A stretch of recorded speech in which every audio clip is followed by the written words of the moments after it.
Welcome to the deep dive. We've got quite a stack of sources for you today. Really fascinating stuff, from myth-busting history to some pretty mind-blowing archaeological finds. Yeah, things that really make you rethink what you thought you knew about, about ancient wonders and historical figures. Exactly. And our mission really for this deep dive is to kind of peel back those layers of popular imagination, get past the movie versions, you know? Right. And find the surprising, often pretty gritty realities behind some of these enduring legends and big historical moments. Because reality, as we often find, it often defies our expectations, doesn't it? It absolutely does. It shows you the raw dynamics, power, survival, pure ingenuity, sometimes just sheer desperation across all sorts of different times. Yeah, what you think you know might just be a story someone wanted you to believe. It forces you to reevaluate so much. So, okay, buckle up. We're going to dig into the real lives, the often brutal lives of medieval assassins. Which are not what you see in video games. Definitely not. Then we'll uncover the formidable force that was Olympias, Alexander the Great's mother. Quite a character. Oh, absolutely. A major player. And then we'll try to unravel the mysteries of ancient Knossos, that whole labyrinth thing, and look at the incredible evolution of ancient siege warfare, how they got so good at breaking stuff down. Sounds like a plan. Ready to jump in? Let's do it. Okay, first up, medieval assassins. Let's just, right off the bat, tear down that romantic image, shall we? Please, forget the sleek, silent figures in the cool hoods, the reality. It was grim, it was desperate. What really jumped out at me from our sources was how utterly unglamorous it was. It wasn't really a career choice, was it? No, not at all. It was more like the last drop on the life went horribly wrong train. Yeah. These weren't some kind of highly trained mystics from a hidden mountain temple. Right. Our research points to, desperate peasants, maybe disgraced soldiers, ex-thieves. Or just people who were so completely off society's radar they could, kill someone and nobody would even notice they were missing from the census count. And it's interesting, isn't it? If you had money, if you were well off, you didn't become an assassin. Yeah. You hired one. Makes sense. And the targets were never easy pickings either. No way. No one's paying you to take out, Bob the quiet turnip farmer. Right. It was always some corrupt baron or a powerful bishop who probably had 12 bodyguards and a moat. Exactly. So the pay might have sounded tempting, but the job itself, horrifying. People took it only when they literally had nothing left to lose. No family, no future. And definitely no dental plan. Let's be clear about that. Huh. Right. And the job perks. Forget it. Non-existent. No pension, certainly no glory. You couldn't exactly advertise, could you? Quiet eliminations by appointment? Not really. You just had to stay quiet, move fast, and never, ever tell anyone what you did. Which brings us to training. Or maybe the lack thereof. Yeah. The sources completely debunk that whole myth of a hidden monastery with wise old mentors. No training montage. No wise teacher giving pep talks. Nope.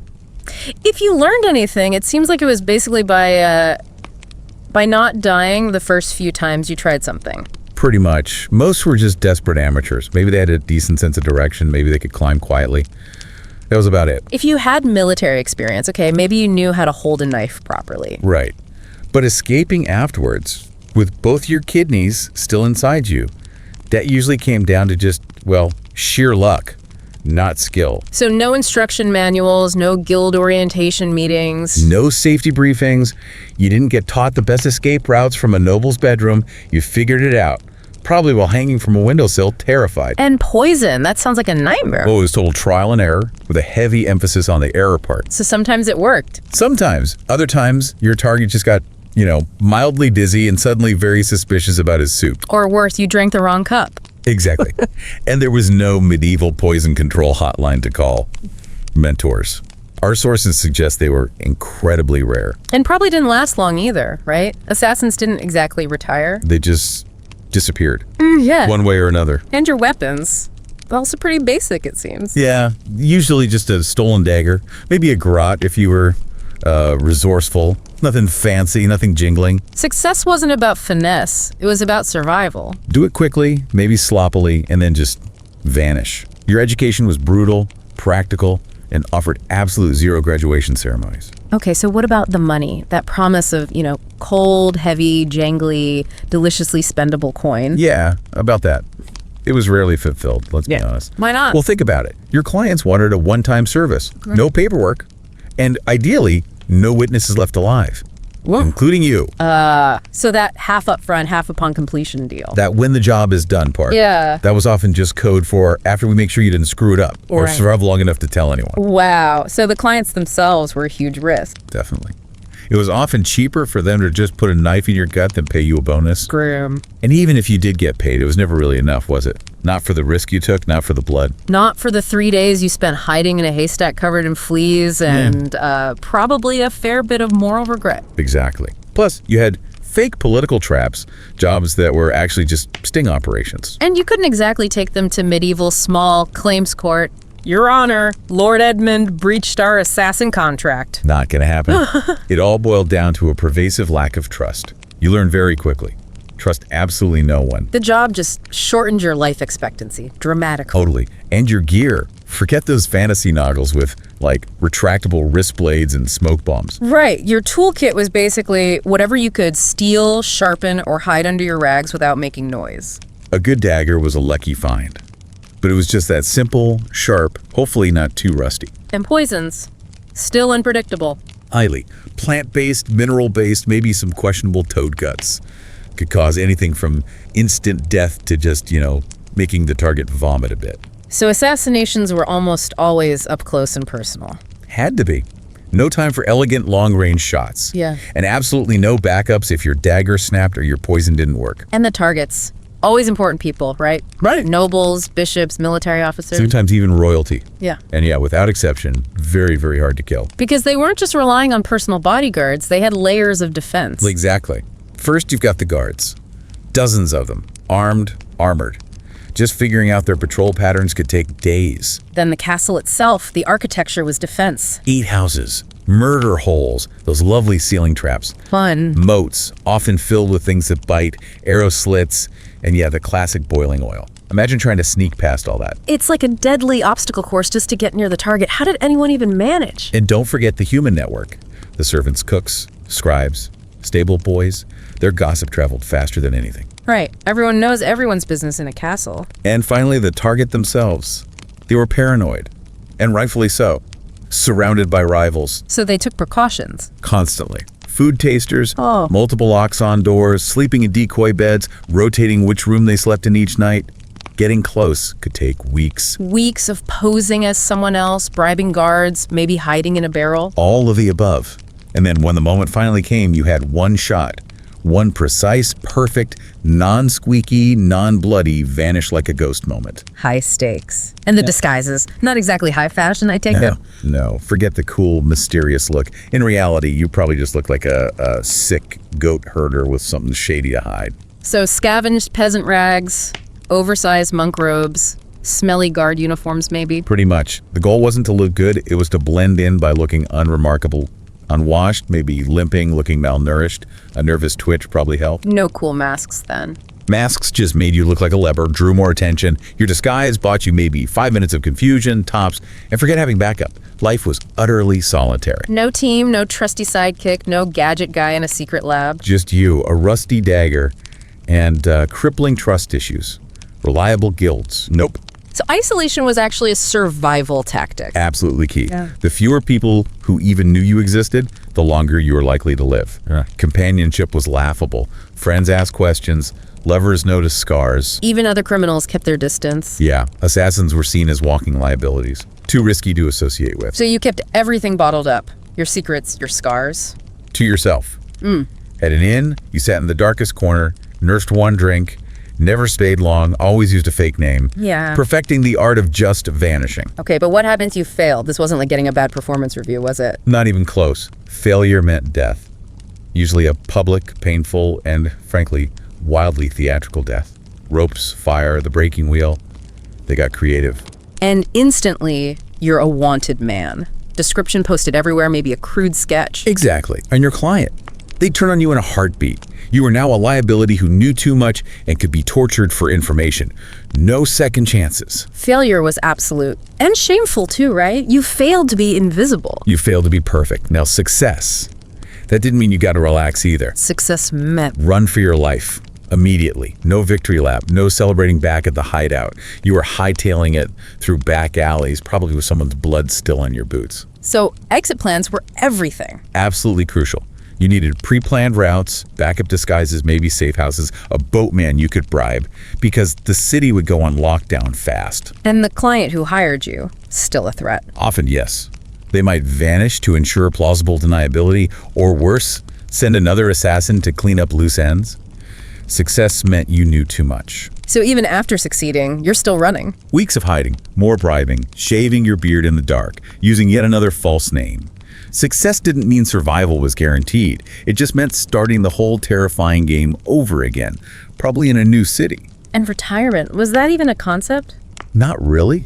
Assassins didn't get retirement plans. They vanished, or they died, usually the latter. Never safe. Always burdened by secrets, by the blood, living in constant fear that the next contract had your name on it. And the public perception. They saw assassins as basically cursed. Unholy creatures who whispered to demons and, smeared frog guts on things. Sounds about right for the time. Superstition ran high. Oh yeah. This fear meant any unexpected death could lead to suspicion. If you were too quiet, too clever, you were a potential threat. Your name, your identity was meant to be forgotten. Completely. At best, you became a rumor. Clients needed that plausible deniability. There was no honor, no medals, no statues in the town square. Your legacy was absence. To be known was a fatal mistake. Exactly. So life after being an assassin, if you somehow survived, it meant disappearing. Changing your name, moving to some remote village where nobody asked questions. Maybe faking a limp, selling herbs, pretending to be a simple guard. Something like that. Yeah. But you never slept well. You avoided crowds, you always sat facing the door, you always kept a dagger hidden somewhere close. Couldn't even trust yourself, maybe. Haunted by it all. Yeah, feeling like the killings had damaged your own mind. Living like a ghost pretending to be a man. There was no happy ending, no end game. Just a slow, cold fade into obscurity. So the takeaway on medieval assassins: not romantic, not noble, definitely not profitable. Just a grim, thankless, and usually very short career, wrapped in blood-stained linen. They didn't make history, they erased themselves from it. Wow. Okay. From that grim solitude, let's shift gears completely. Let's talk about someone who absolutely did shape history, often ruthlessly. Olympias, Alexander the Great's mother. Ah, yes. A truly formidable figure, often overlooked maybe, but a real architect of history. Her influence on Alexander was profound. Let's start with her early life. She wasn't originally named Olympias, right? No, she was born Myrtle, a princess from Epirus, part of the Melasian dynasty. And get this, they claimed descent from Achilles himself. So a pretty powerful lineage from the start, and her upbringing sounds intense. Oh, deeply steeped in mystery, ritual, prophecy. Reverence for the ancient gods was central. She wasn't just casually religious, she was drawn to the mystical. Serpents, omens, the frenzied ceremonies of the cult of Dionysus. Exactly. Her connection to the gods felt personal, visceral. She didn't just follow rituals, she kind of embodied worship in a way. And the snake thing. Our sources mention she kept sacred snakes in her chambers, even let them sleep beside her. Yeah, whether that was literal or just slander aimed at powerful, unconventional women, who knows? But the stories were out there. It definitely added to her mystique, made her seem divine to allies, but maybe dangerous and unsettling to her enemies. Her real power definitely began in that kind of atmosphere. Uneasy torchlight, whispers of priestesses, those curling bodies of serpents. So when Philip II of Macedon, Alexander's father, met her during a religious initiation, it wasn't just a standard political matchup. No, their marriage around 357 BCE felt more like a collision. Prophecy meets power. And it was surrounded by omens from the start, wasn't it? Absolutely. Yeah. Lightning on the wedding night, Olympias dreaming a thunderbolt entered her womb, Philip having a vision of sealing her womb with a lion emblem. These legends really built up the idea that their child, Alexander, was destined for greatness, preordained. Exactly. Now, Macedon was a tough kingdom, all iron will and ambition. But Olympias walked into that court with her head high, seemingly already eyeing the ultimate prize, the crown for her future son. But the marriage itself was difficult. Rocky is an understatement.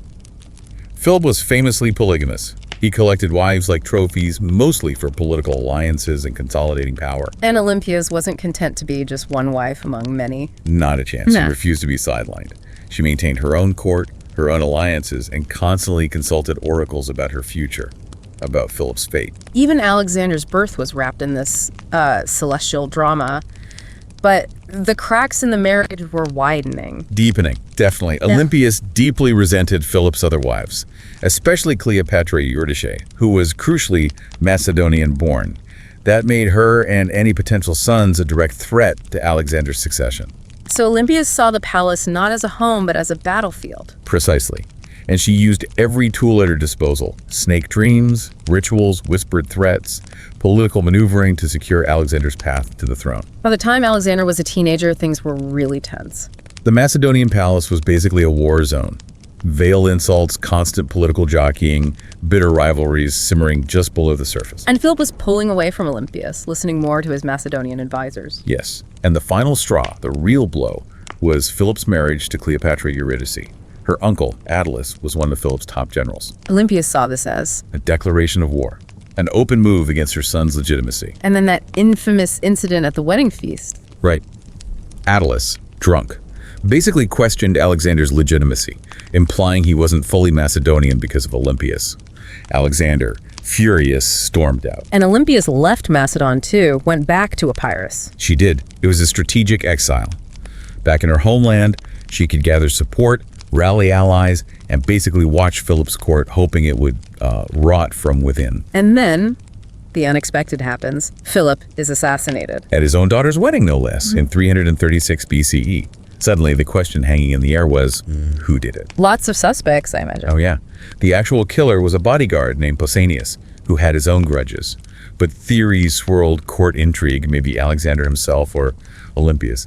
Many pointed the finger at her. Whether she was directly involved or not, she certainly acted fast afterward. Incredibly fast. Within days of Philip's death, his newest wife, Cleopatra Eurydice, and her infant child were dead. Murdered, most sources say, possibly by Olympias herself or on her orders. The serpent had returned to the palace, as some put it. She acted swiftly, brutally, decisively. That death of Cleopatra Eurydice sounds particularly harsh. It was meant to be. Symbolic, public, humiliating.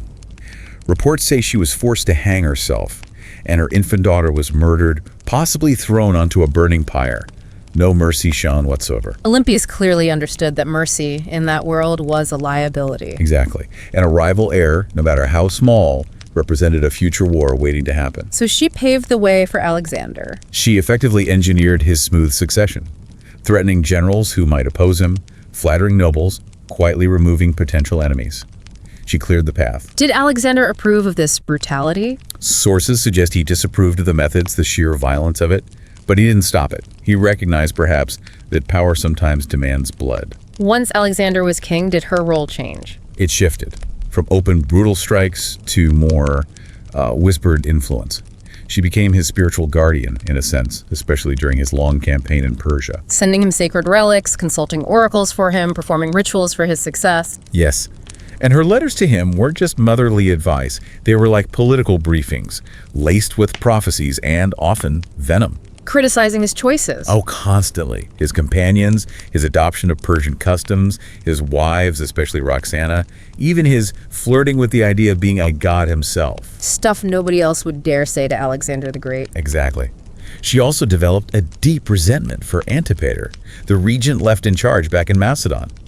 She was always undermining him, warning Alexander about Antipater's ambition. Then comes Alexander's own death in Babylon, 323 BCE. That must have shattered her world. It was a dagger blow. Her world collapsed and the empire descended into chaos. It fractured almost immediately. The generals, the Diadochi, started carving it up. Right, and Antipater still held power back in Macedon, and he was openly hostile to her. Olympias saw civil war as unavoidable. She'd lost Alexander, but she still had his son, the young Alexander IV. Yes, her grandson, with Roxana. He was vulnerable, but Olympias saw him as a crucial piece, maybe even a weapon, in the power struggles to come. She allied herself with Roxana and the boy. But then Antipater died, and his son Cassander took over. Cassander, a man described as having ice in his veins. He had absolutely no tolerance for the old queen's games or her perceived influence. But Olympias wasn't done yet, was she? Not by a long shot. Years after Alexander's death, she made her most audacious move. She decided to return to Macedon, not quietly, but as a political force, a figure of, you could say, divine fury. How did she manage that? She allied with Polypertian, one of Cassander's rivals, entered Macedon at the head of an army, And incredibly, soldiers started defecting to her from Cassandra's forces. And her vengeance was swift again. Brutal. She hunted down Cassandra's loyalists. She ordered the execution of Philip III, Aridaeus, Alexander's mentally impaired half-brother, who was a figurehead king and had his wife Eurydice strangled. Staging these events almost like a goddess delivering justice. Exactly. She briefly held the kingdom. But Cassandra regrouped, came back stronger. Her allies melted away. And she ended up besieged. In the fortress of Pydna. For nearly a year, she held out.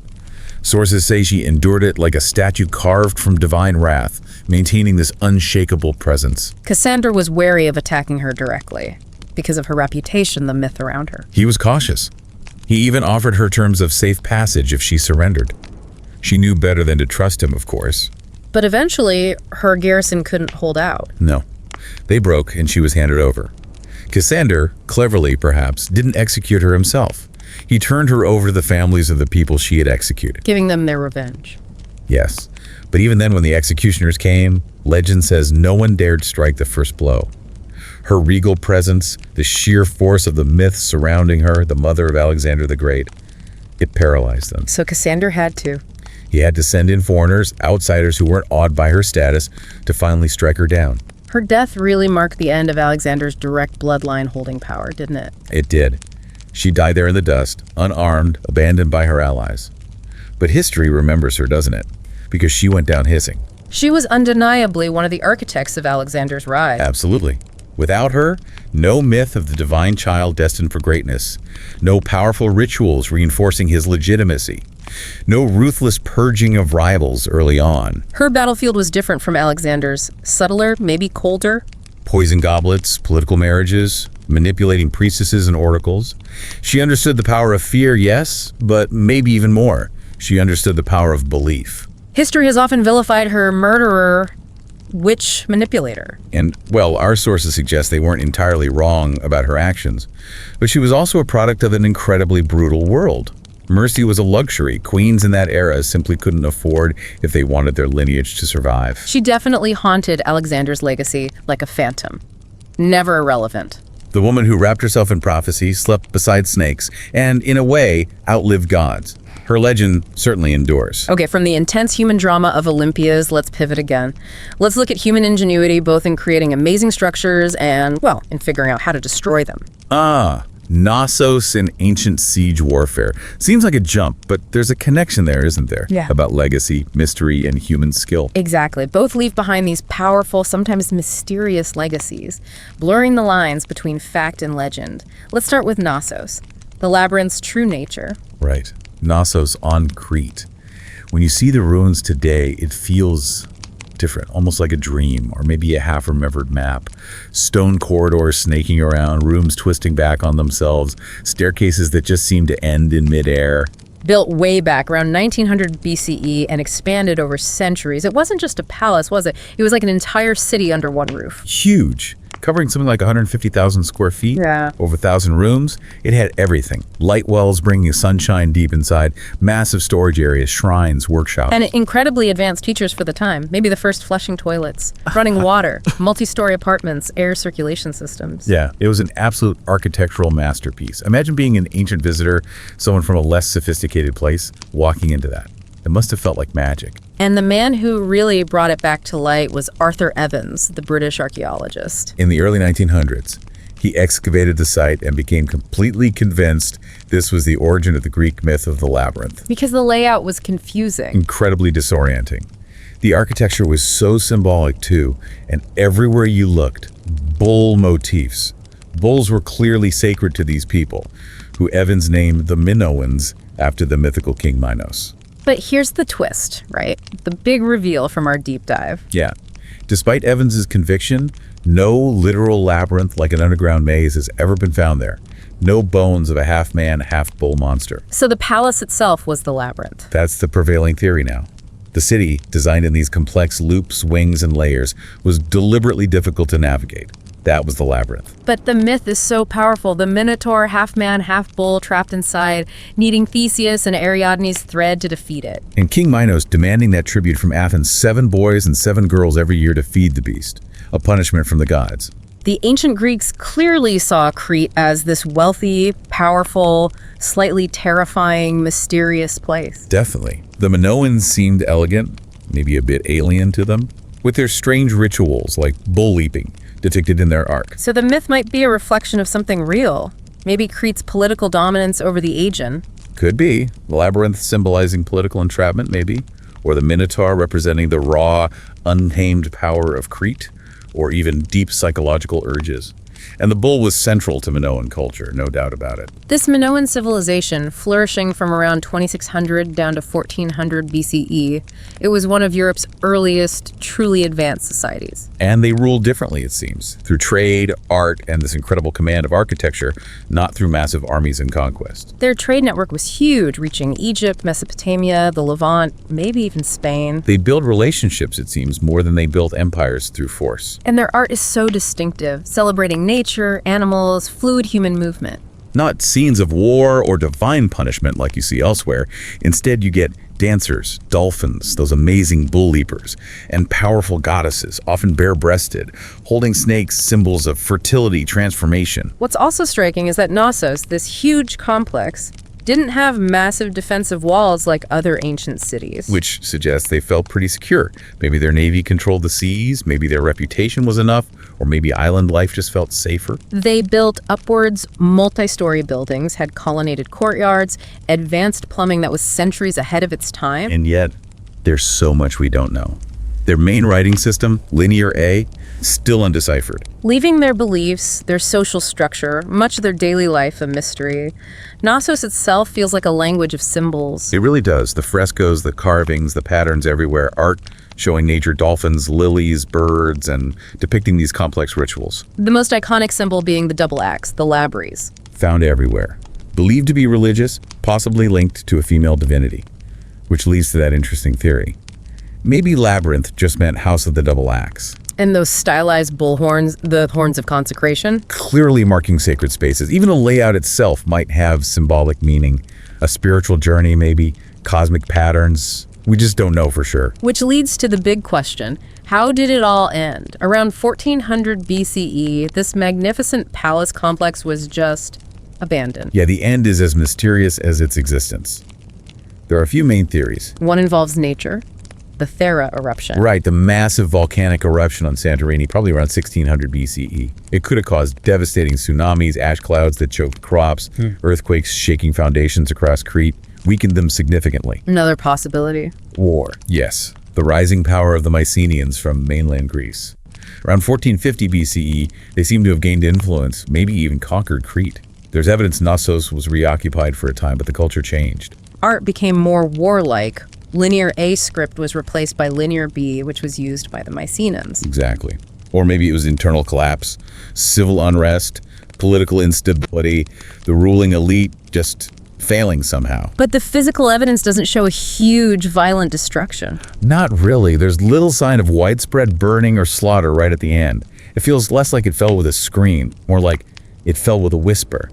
The complex systems just stopped working. Knossos today still hums with that mystery, doesn't it? It absolutely does. It's a place of awe, ritual, and, yeah, still a touch of fear. It asks so many questions, but doesn't give up all its answers. It reminds you that history isn't always meant to be neatly solved. Sometimes it's meant to be felt. Well put. And from the wonder of creation at Knossos, let's shift to the equally impressive, if terrifying, ingenuity of destruction, ancient siege warfare. Right. How ancient engineers mastered the art of breaking things down. Not just walls, but morale. The will to resist. It was like weaponized physics. To the people facing it, it must have felt almost like dark magic sometime. Let's start with the basics. The battering ram. Simple concept, right? Started as just handheld tree trunks. Yeah. But they evolved quickly into these massive wheeled contraptions with protective roofs for the crew inside. The Assyrians were masters of this early on, using them as psychological weapons too. Definitely. Their relief carvings show these things looking like slow-moving gods of destruction, often combined with archer platforms built onto the frame. The Greeks refined them, the Romans perfected them. They had names for them, like Ares, the ram. Huge beams suspended within the frame, operated by dozens of men. The sound alone must have been terrifying. Like thunder, they said, shaking the very foundations.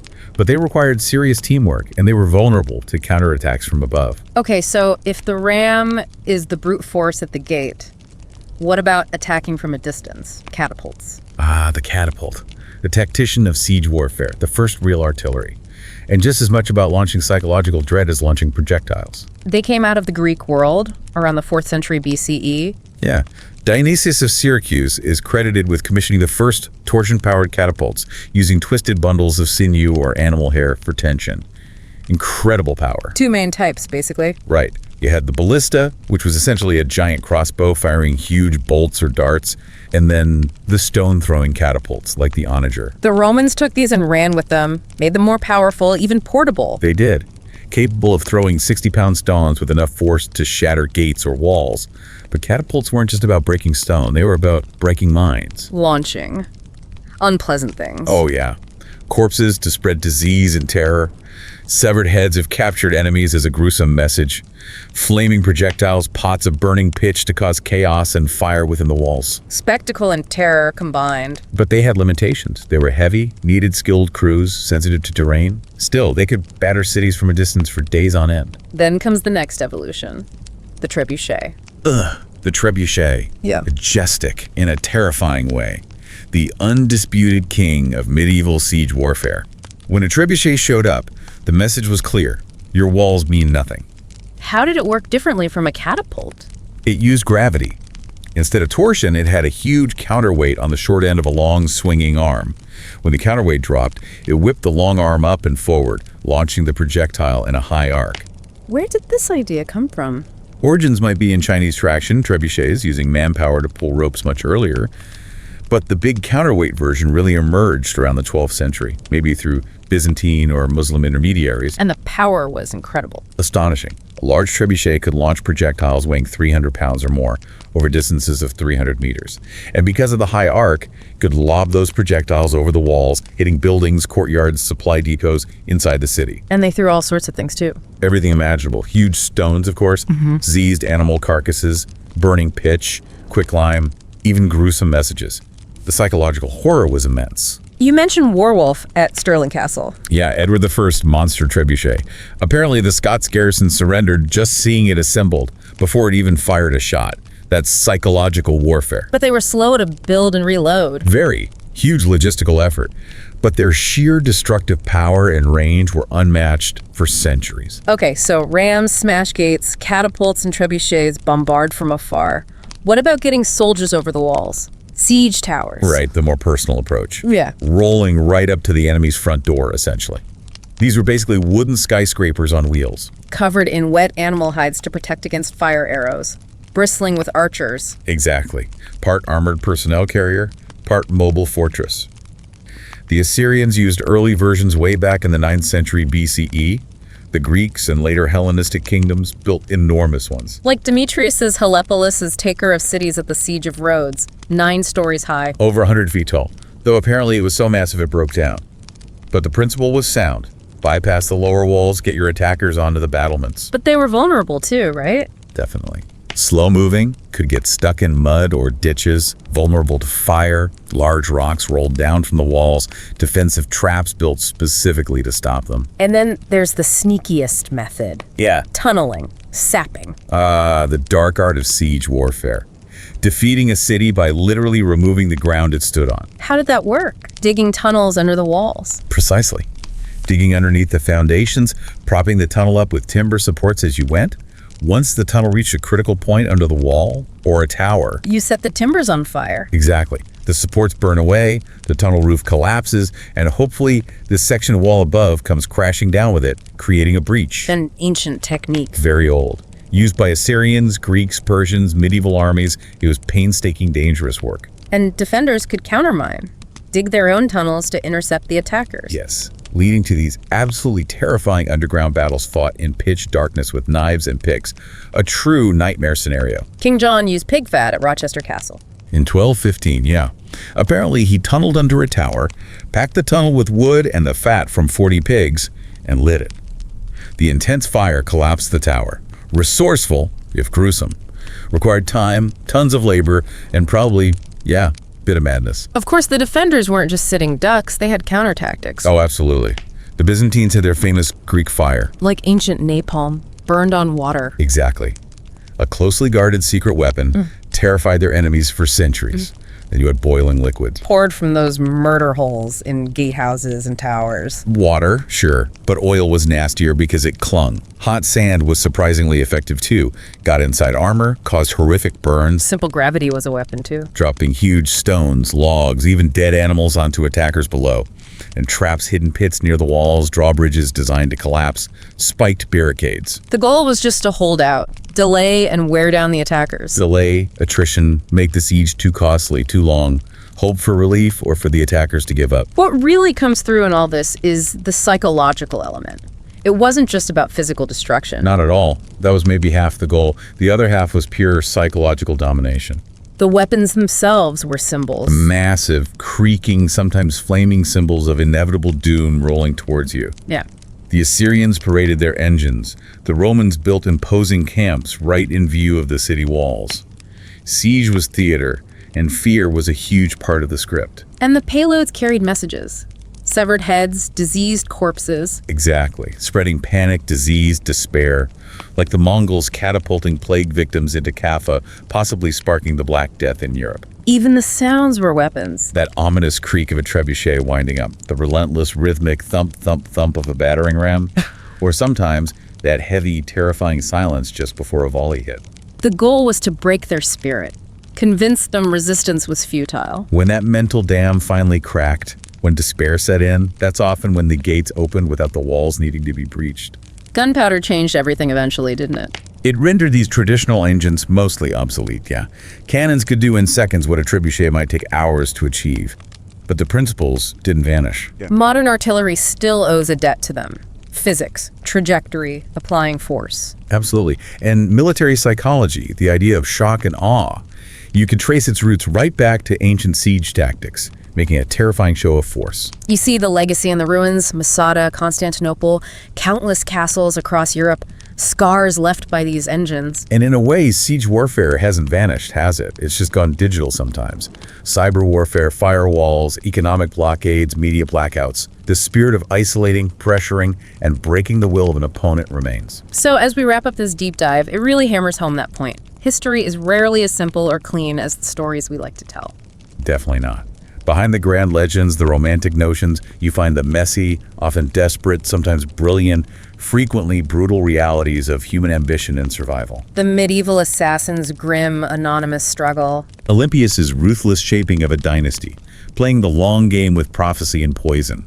The architectural wonder of Knossos alongside the terrifying ingenuity of siege engines. They're all powerful reminders, aren't they? That it's often the unseen forces, the hidden truths, the unexpected, brutal twists that really shape our world. It makes you think, doesn't it? In our world today, saturated with information, endless narratives, how do you, listening now, discern the true nature of power? What's the real cost of ambition? And how do we see myth and reality intertwining right now, creating the stories we live by? What legends are we creating or maybe debunking in our own time through what we choose to believe and how we choose to act? Something to ponder.